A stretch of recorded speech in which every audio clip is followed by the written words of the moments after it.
विद्यार्थी जीवन में डिप्रेशन नहीं आएगा, ये तय है। और डिप्रेशन का मतलब क्या है ये भी मैं आपको थोड़ा सा बता देता हूं। डिप्रेशन के फीचर्स क्या है ये भी मैं आपको बता देता हूं। देखिए क्या होता है मेरे प्यारे बच्चों कि डिप्रेशन जो है असल में बहुत लंबे समय तक कोई भी बच्चा किसी प्रकार के तनाव में है। तनाव में है मतलब बहुत लंबे समय से उसका कोई भी इंटरेक्शन किसी से नहीं हो रहा है। वो अपने स्टेटस यानी स्टेटस ऑफ माइंड के साथ में बहुत लंबे समय तक एक ही जैसे फेज में बीत रहा है। जैसे कई बार ऐसा नहीं होता कि यार हमारी दुनिया में बहुत दुख है। बोले अच्छा, बोले दुख है तो, बोले दुख है तो ये दुख क्यों है। अब इसी संदर्भ में आप घंटे घंटे 2-2 घंटे बैठे चले रहेगा। एक सिंपल सा आंसर दे रहा हूं मैं आपको। अच्छा फिर क्या हुआ, बोले सर अब ये दुख मान लीजिए इस बात का है कि मेरा सिलेक्शन नहीं हुआ। तो सर ये घंटे 2 घंटे ना रह करके हो सकता है 1 दिन 2 दिन 5 दिन महीने भर 2 महीने तक रह जाए कि सर मेरा सिलेक्शन नहीं हुआ। अच्छी बात है सर, लेकिन जरा सोच के देखिए कि मेरा कोई ऐसा लॉस हो गया जिसकी वजह से जो मेरा दुख है ये और लंबे समय तक खिंचता चला गया। असल में क्या है कि ये जो परेशानी है ना, जो छोटे समय की होनी चाहिए, जब ये बड़े समय की खिंचती चली जाती है तो हमारी दैनिक दिनचर्या के अंदर भी ये प्रभाव डालना शुरू कर देती है, जिसे हम चिंता कहते हैं। असल में वो 2 प्रकार का होता है। देखिए क्या होता है, हम लोग जब तनाव में रहते हैं ना, असल में अवसाद क्या है, अवसाद स्ट्रेस, इंग्लिश में स्ट्रेस को कहते हैं। स्ट्रेस 2 प्रकार का होता है मेरे प्यारे साथियों। कौन कौन सा होता है, एक यू स्ट्रेस होता है, यू स्ट्रेस जिसको सकारात्मक स्ट्रेस कहते हैं, जो आपके और हमारे बीच में है। जैसे मैं पूरे टाइम तनाव में रहता हूं, किस चीज के तनाव में, यार क्लास लेनी है, लेकिन जैसे ही क्लास लिया एकदम फ्री। मतलब ये जो चिंता है ये सकारात्मक चिंता है, जो कि अपनी क्लास को बिना किसी फेल के, आज तक शायद ही कोई क्लास अपनी ऐसी हुई होगी जो शेड्यूल हुई होगी। आपने अब तक इतना अच्छे से नोटिस किया होगा कि अपनी शायद ही कोई क्लास हो जो शेड्यूल हुई होगी। ऐसे ही आपके साथ भी होगा, आपकी भी कोई शायद ही क्लास होगी जो आपने अब तक छोड़ी होगी। ये क्या था, ये सकारात्मक चिंता थी, इसे हम यू स्ट्रेस कहते हैं। एक होता है डी स्ट्रेस। अब ये डी स्ट्रेस क्या होता है, अब बेटा मैं ना इस चिंता में कि मुझे क्लास लेनी है, अब मैं इस चिंता में इतना ज्यादा गमगीन हो गया कि मेरा जो परफॉर्मेंस है ये क्लास में भी बिगड़ गया। दोबारा सुनिए, कि मुझे क्लास लेनी है, इस चिंता में मैं इतना टेंशन में चला गया कि जब मैं क्लास में गया तो मैं वो अंकित अवस्थित था ही नहीं जिसको क्लास में परफॉर्मेंस देनी थी।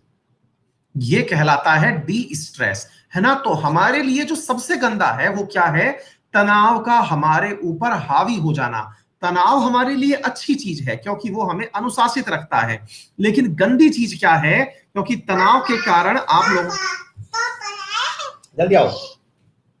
अब जैसे ये है, ये तनाव का राहत पैकेज है। बाय कर दो फटाफट, चलो फटाफट फटाफट बाय कर दो, बाय करो फटाफट। नहीं, हाँ जी, बात समझ रहे हैं आप लोग। तो कहने का मतलब क्या है मेरे प्यारे बच्चों कि असल में आप लोगों को एक बात याद ये रखनी, अभी आ रहा हूं। आप लोगों के लिए सबसे इंपॉर्टेंट चीज क्या है मेरे प्यारे बच्चों कि कोई भी तनाव आपके ऊपर इतना हावी ना हो कि वो आपको कार्य करने में बाधा बना दे।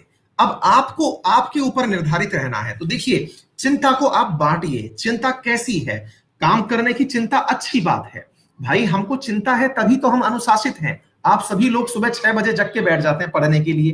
कैसे बैठ जाते हैं, इसीलिए बैठते हैं ना बेटा, क्योंकि 6 बजे आप लोगों को जगने की चिंता है, यार क्लास नहीं छूटनी चाहिए, ये सकारात्मक चिंता है। लेकिन ये यदि इतनी हावी हो गई आपके ऊपर कि 6 बजे की क्लास में भी आप ढंग से नहीं बैठ पा रहे, आप अलग ही टेंशन में चले गए। आपको ध्यान क्या रखना है, अब आपको दैनिक रूप से क्या ध्यान रखना चाहिए। एक तो सबसे इंपॉर्टेंट है हेल्दी लाइफस्टाइल। दूसरी इंपॉर्टेंट बात है अपनी बातों को लोगों से साझा करना। और लोगों में सबसे विश्वस्त हैं आपके सामने आपके माता पिता। आप अपने माता पिता से अपनी बातें साझा करिए। जिस भी चीज में हैं आप, उन चीजों को उनसे साझा करिए कि सर मैं यहां पर, मैं पापा इस चीज से परेशान हूं। और मैंने सुबह वाली क्लास में बताया भी था, आप तो शायद सुबह वाली क्लास में नहीं होंगे, मैंने प्लस की क्लास में आज इसके ऊपर सेशन लिया था। मैंने बोला था कि आपके जो सबसे अच्छे मित्र हैं ना किसी भी परेशानी से निपटने के लिए, वो हैं आपके परम आदरणीय पूज्य पिताजी, जिनके साथ में आपने कभी बात नहीं करी, कभी उनके साथ बात करके देखिए। आप अपनी समस्या को उनके सामने रखिए। आप कहेंगे सर मेरी तो गर्लफ्रेंड बॉयफ्रेंड वाली समस्या है, उनके सामने रखूंगा तो मुझे ठोकेंगे। अरे भाई, अगर वो ठोकेंगे तो ठुक लेना एक बार। वो आपको कभी भी कोई गलत बात नहीं बताएंगे। शुरुआत में हो सकता है हो सकता है आपको मतलब इस चीज के चक्कर में पिटाई बने, लेकिन आप लोग जो कर रहे हो वो अजूबा नहीं कर रहे हो। ये गर्लफ्रेंड बॉयफ्रेंड वाली भी अगर टेंशन है तो पिताजी आपके बहुत अवेयर है, पैदा किया है उन्होंने आपको, वो सारे प्रोसीजर जानते हैं कि क्या क्या होता है हमारे छोरे के साथ में या हमारी बच्ची के साथ में, सब पता है उनको, एक एक चीज अच्छे से पता है ना। ऐसा अनोखा कुछ नहीं हो रहा। हमको क्या लगता है, हमको प्यार भी हुआ तो लगता है दुनिया में अकेलौते हैं हमको प्यार हुआ है ना। तो भाई इन सब चीजों को समझना, आप लोगों को यह जानना बहुत जरूरी है कि आपके पिताजी आपकी हर फेज से गुजरे हुए हैं।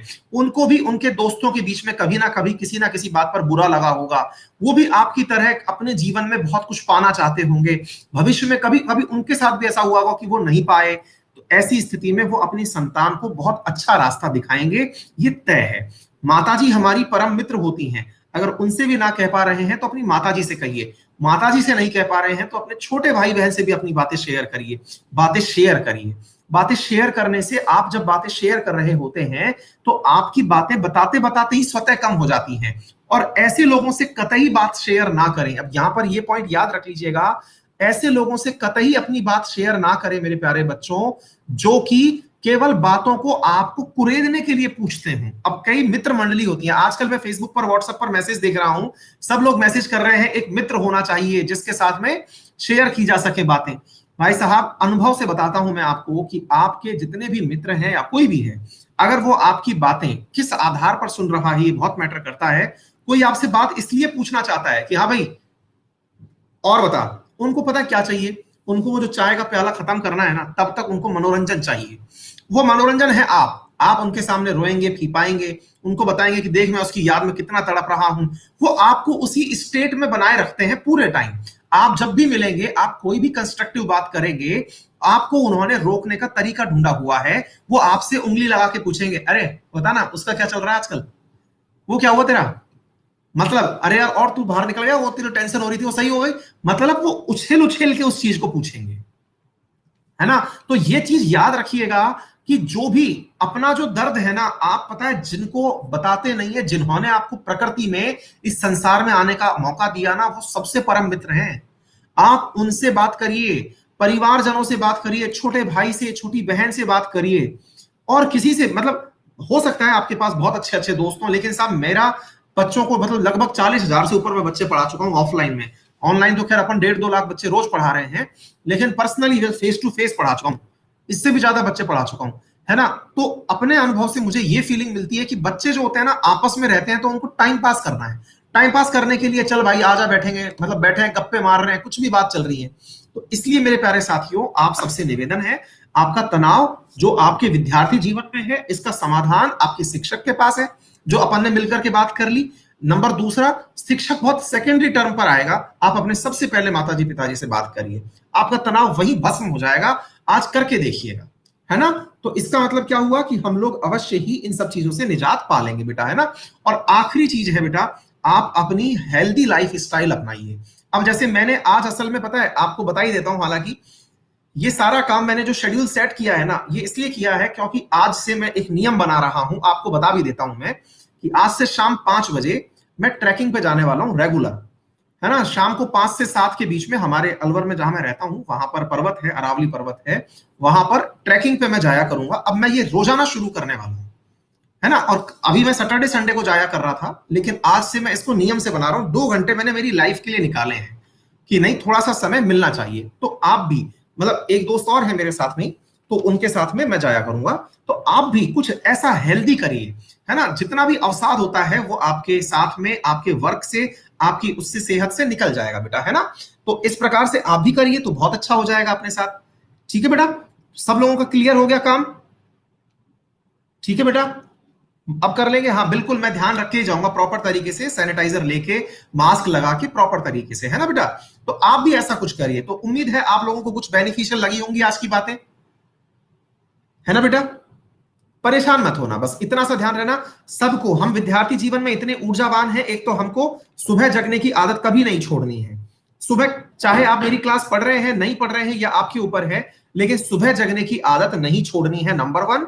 नंबर 2, आपको जितना भी हो सके नियमित रूप से अभ्यास क्या करना है, अपने माता पिता के साथ में बातें करने का अभ्यास करना है। है ना, अपने घर में जो छोटे परिवारजन है, छोटे भाई बहन है, उनके साथ बातें करनी है ना।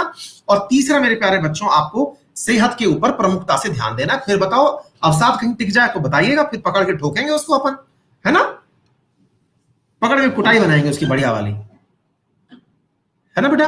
बस चिंता मत करिए, मस्त रहिए, खुश रहिए। Bye bye, take care.